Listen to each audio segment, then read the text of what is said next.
अदलिया से मुताल्लिक कानून साजी के लिए हुकूमती कोशिशें फैसला कुन मरहले में दाखिल। सेनेट और कौमी असम्बली के इजलास आज होंगे। दोनों ऐवानों के जारी करदा एजेंडे में आइनी तरमीम शामिल नहीं। आइनी तरमीम का बिल सप्लीमेंट्री एजेंडे के तौर पर पेश किए जाने का इम्कान।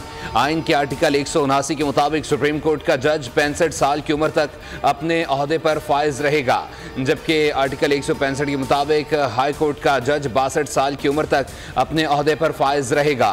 हुकूमत सुप्रीम कोर्ट के जजेस की मुद्दत मुलाजमत बढ़ाकर 68 और हाई कोर्ट के जजेस की मुद्दत मुलाजमत की उम्र 65 साल करने का इरादा रखती है। हुकूमत को मुजवज़ा आइनी तरमीम मंजूर कराने के लिए दोनों ऐवानों में 2/3 अक्सरियत दरकार।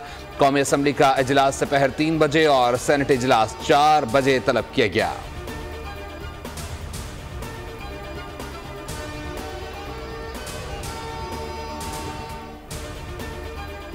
हुकूमत की जानिब से दोनों ऐवानों में 2/3 अक्सरियत के दावे। 2/3 अक्सरियत के लिए कौमी असम्बली में 224 और सेनेट में 63 वोट दरकार होंगे।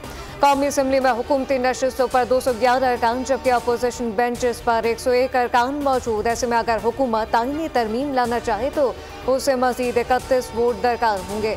हुक्मरान इत्तेहाद ने अपने अरकान को इस्लामाबाद में ही रहने की हिदायत कर दी। मौलाना फजलुर रहमान से भी हिमायत के लिए दोबारा राब्ते का इम्कान। वज़ीर आज़म शहबाज शरीफ ने हुकूमती इत्तेहादी जमातों के अरकान ने कौमी असम्बली और सेनेट को इशाइये पर मदऊ कर लिया। अंजुमन पीपल्स पार्टी बिलावल भुट्टो जरदारी ने भी अरकान पार्लियामान समेत दीगर पार्टी रहनुमाओं को इशाइये पर मदऊ कर लिया।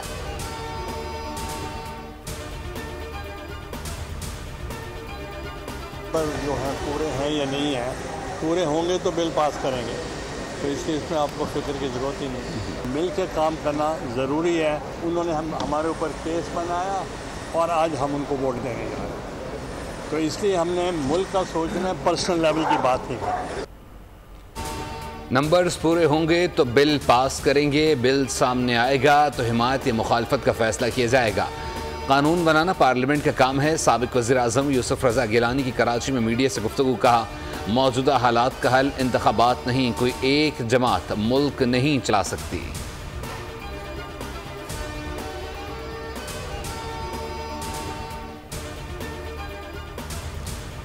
हुकूमत आईनी तरमीम लाने से बाज रहे। एक तरफ मिसाक़ पार्लियामेंट, दूसरी जानिब मर्जी के तरमीम लाई जा रही हैं। अमीर जमात इस्लामी हाफिज नईमुर रहमान की न्यूज़ कॉन्फ्रेंस बोले कि आईनी तरमीम आइन को बेवक़्त करने की कोशिश है। मुल्क में यह हालात अमरीका नवाज पॉलिसी की वजह से हैं।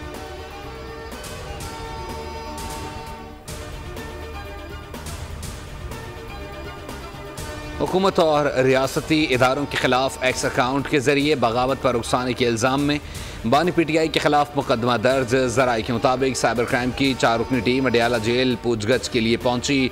डिप्टी सुपरिटेंडेंट के जरिए बानी PTI को पूछगछ के लिए तलब किया गया। वकला से मुशावरत का बहाना बनाकर बानी PTI ने तफ्तीश में शामिल होने से इनकार कर दिया।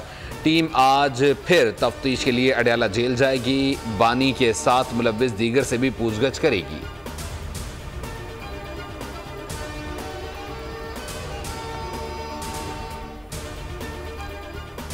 तमाम वफाकी सरकारी इदारों को सिर्फ इलेक्ट्रिक बाइक की खरीदारी का हुक्म। वज़ीर आज़म शहबाज शरीफ ने नवंबर तक जामे फाइनेंशियल मॉडल पेश करने की हिदायत कर दी। इलेक्ट्रिक व्हीकल के इस्तेमाल से मुताल्लिक इजलास से खिताब करते हुए शहबाज शरीफ ने कहा कि मुल्क में बिजली से चलने वाली गाड़ियों के फ़रोग़ के लिए हुकूमत तरजीही बुनियादों पर इक़दाम कर रही है। बिजली से चलने वाली गाड़ियों से पेट्रोल और डीजल की दरामद कीमत में सरे मुबादला की बचत होगी और बिजली से चलने वाली गाड़ियाँ माहौल दोस्त होंगी। सरकारी स्कूलों की अच्छी कारकर्दगी दिखाने वाले तलबा में इलेक्ट्रिक बाइक तकसीम की जाएंगी।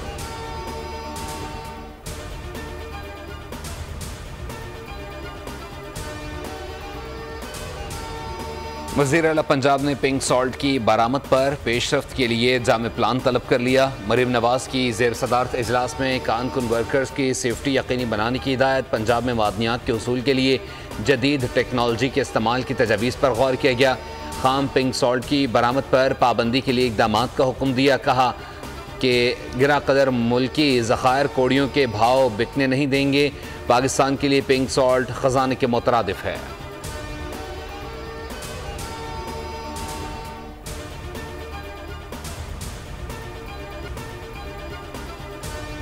इस्लामाबाद में खराब मौसम, बारिश के बायस फ्लाइट ऑपरेशन मुतासर। इस्लामाबाद की 3 गैर मुल्की परवाज़ों की लाहौर में लैंडिंग, 20 परवाज़ों में ताख़ीर। जद्दा किलकत स्कर्दू की परवाज़ों की रवानगी भी ताख़ीर का शिकार।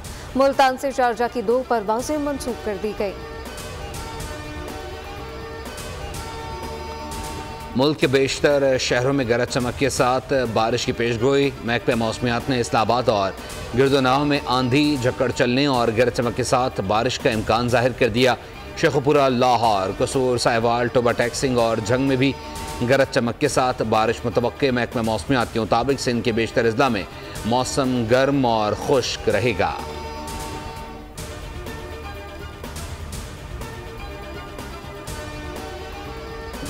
रिलीफ के बजाय तकलीफ, नवा हफ्ते यूटिलिटी स्टोर ओपन मार्केट की निस्बत बहुत महंगे हो गए। मार्केट और स्टोर पर आटे की कीमत में फ़र्क 57.08% तक पहुँच गया।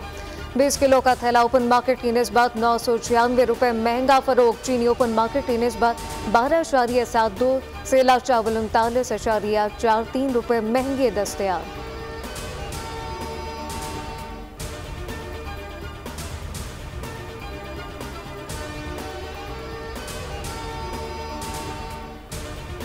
एशियन हॉकी चैंपियंस ट्रॉफी में पाकिस्तान अपना 5वां और आखिरी लीग मैच आज रिवायती हरीफ भारत के खिलाफ खेलेगा। ग्रीन शर्ट्स पहले ही सेमीफाइनल के लिए क्वालिफाई कर चुके हैं। कौमी टीम ने इवेंट में जापान और चीन को शिकस्त से 2-4 किया, जबकि मलेशिया और कोरिया के खिलाफ मैचेस बराबर रहे। भारतीय टीम भी 4 मैचेस में नाकाबिल शिकस्त रहते हुए सेमीफाइनल में कदम रख चुकी है। गाज़ा में जारी इंसदाद पोलियो मुहिम का दूसरा पहला मरहला खत्म होते ही इसराइली हमले में 19 फ़लस्तीनी शहीद हो गए। शुमाली ख़ज़ा और जनूबी ख़ज़ा पर हमलों में मुतादिद फ़लस्तीनियों को हलाकत की इत्तलात। अल-मवासी महफूज जोन पर हमले में एक ही ख़ानदान के 5 अफराद शहीद हुए। जबालिया में इसराइली फ़ौज के हमले में 8 अफराद, जबकि खान यूनिस में सहूनी फोर्सेस की बमबारी से 2 अफराद शहीद हुए। गाज़ा में जारी जंग से अब तक 41,118 अफराद शहीद हो चुके। दूसरी जानिब इसराइली फ़ौज ने जुनूनी लबनान से फायर मिसाइल मार गिराने का दावा किया। अमेरिका यूक्रेन के दिफा के लिए बरतानिया के साथ खड़ा है। रूसी सदर व्लादिमीर पुतिन यूक्रेन जंग नहीं जीत सकेंगे। अमेरिकी सदर जो बाइडन की बरतानवी वज़ीर-ए-आज़म के स्टारमर से मुलाकात में गुफ्तगू। यूक्रेन जंग और मशरिक़ वस्ता समेत 2 तरफ़ा ताल्लुकात पर तबादला ख्याल किया। सदर बाइडन ने कहा, ऐसा कोई आलमी मसला नहीं जिस पर अमेरिका और बरतानिया मिलकर काम न करें। समंदरी तूफान यागी ने वियतनाम और म्यांमार में तबाही मचा दी। तूफान से 254 अफराद हलाक और 750 जख्मी हो गए।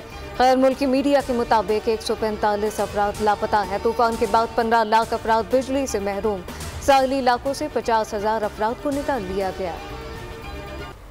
और मुल्क भर में जश्न ईद मिलादुन्नबी सल्लल्लाहु अलैहि वसल्लम नहायत अक़ीदत व एहतराम से मनाने की तैयारियां उरूज पर पहुंच गई। इमारतें बरक़ी कुमकुमों से रोशन, गली महलों, घरों और मसाजिद में दुरूद सलाम और मिलाद की महफिलें।